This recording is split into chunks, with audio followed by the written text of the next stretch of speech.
Olá, queridos, sejam bem-vindos a mais uma aula de Geografia. E hoje o tema da nossa aula é Europa, quadro natural e regionalização, né? Quando você pega o mapa mundi, quando você pega o mapa, o planisfério, você vê que sempre a Europa está ao centro, né, e acima, né? Mas essa é uma condição, né, não é uma condição aleatória, né, de acordo com a concepção eurocentrista, né, já que a Terra é redonda, eu poderia colocar em qualquer posição, né, mas sempre a Europa, por causa dessa condição, ela está e acima, como se fosse assim o centro. Isso tem a ver com o processo de desenvolvimento, isso tem a ver, né, com o processo civilizatório, né, e uma série de outras coisas. Mas a Europa ela está quase toda, né, na zona temperada, está situada no hemisfério norte, quase toda na zona temperada, com exceção do extremo norte, né, que está aí, que é cortado pelo Círculo Polar Ártico. Bem, e a partir daí há uma regionalização em pelo menos quatro regiões, que é a Europa Ocidental, Europa Setentrional ou do Norte, a Europa Centro-Oriental e a Europa que fica às margens do Mar Mediterrâneo, que é chamado de Europa Mediterrânea. De uma forma geral, o relevo ele é marcado por montanhas e planícies. A hidrografia ela é densa, com vários e vários cursos de água, né, vários rios, com os diversos fins econômicos. O clima predominante é o clima temperado, já que a maior parte da Europa está na zona temperada.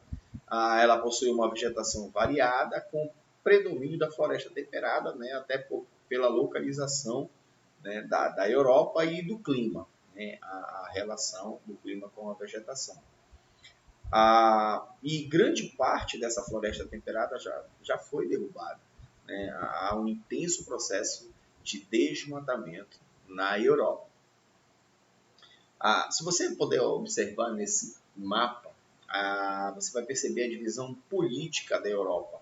Então, a Europa ela possui alguns países que são chamados países transcontinentais, ou seja, que estão em mais de um continente, que é o caso da Rússia, né? E aí, se você perceber,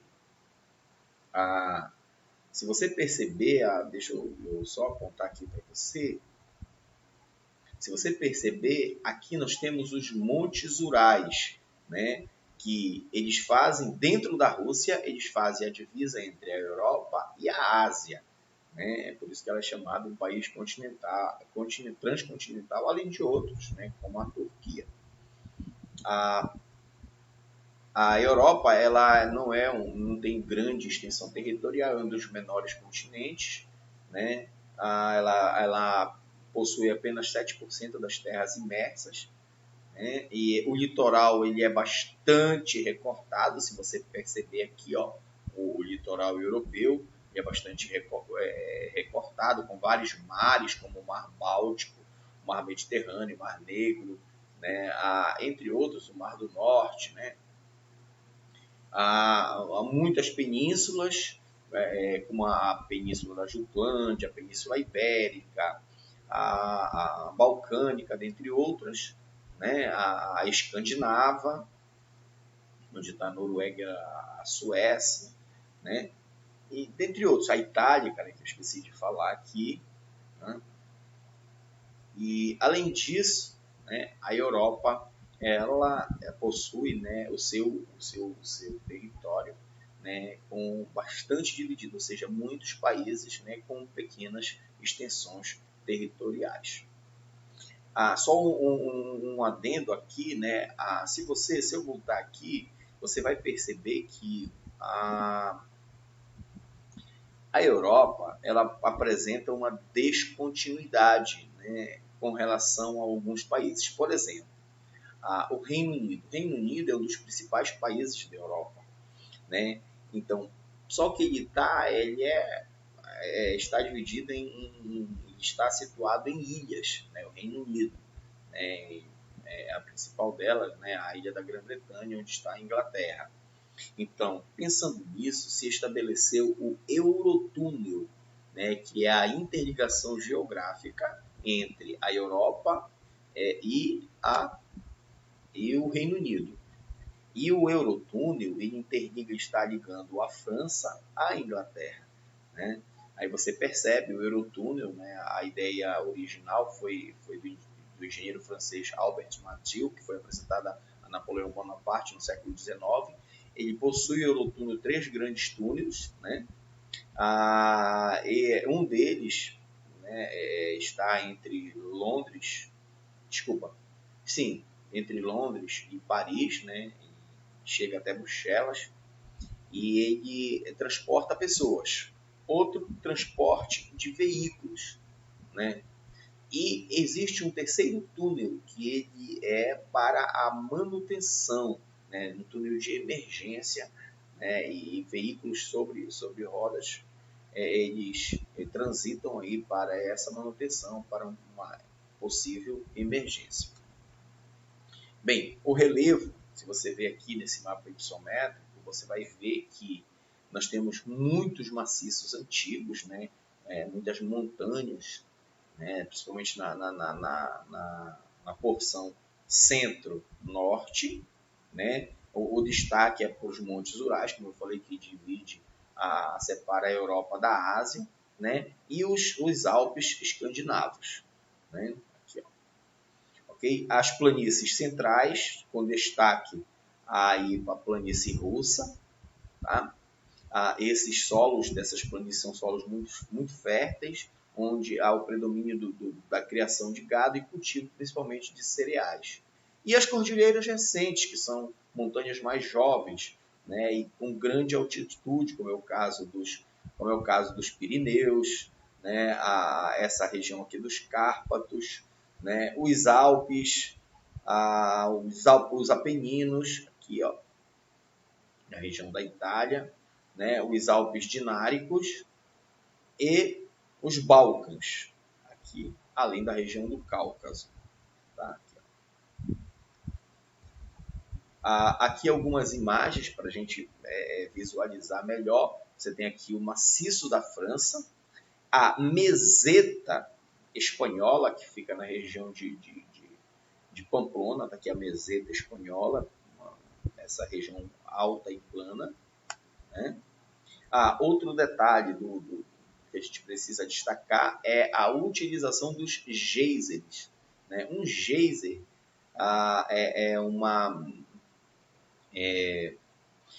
o geyser é uma formação, né, de água, né, de bolsões de água que, por estarem numa profundidade considerável, as temperaturas são elevadíssimas. E aí, devido a uma condição de pressão e temperatura, a tendência é aflorar, né, nessa forma aqui que vocês percebem. Sobre eles, principalmente na Islândia, são construídas usinas geotermais, né, que geram boa parte da energia desses países, né, principalmente na Islândia. Ok? Sobre os Alpes também são escavados, a questão do relevo, são escavados túneis, né, para interligar os países, né, que você pode perceber alguns deles, principalmente nos Alpes, aí na Áustria. Tá? Aqui você tem o Mont Blanc, o Monte Branco é o ponto culminante da Europa, né, e sobre ele um imenso túnel de mais de 11 mil metros, né, de 11 quilômetros para trânsito de veículos. Além dos Alpes, nós temos os Pirineus, como eu falei para vocês, entre a França e a Espanha, os Apeninos, Cárpatos, Balcãs, a região do Cáucaso. E o destaque, como eu falei anteriormente, é a planície russa. Aqui uma imagem da planície russa, além da germano-polonesa e a planície da Hungria.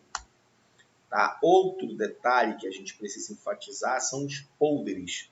Um polder, né, principalmente, eles existem nos Países Baixos, ou seja, são regiões abaixo do nível do mar, né, que devido à dificuldade de terrenos para cultivo, o que é feito? Eles constroem diques, né,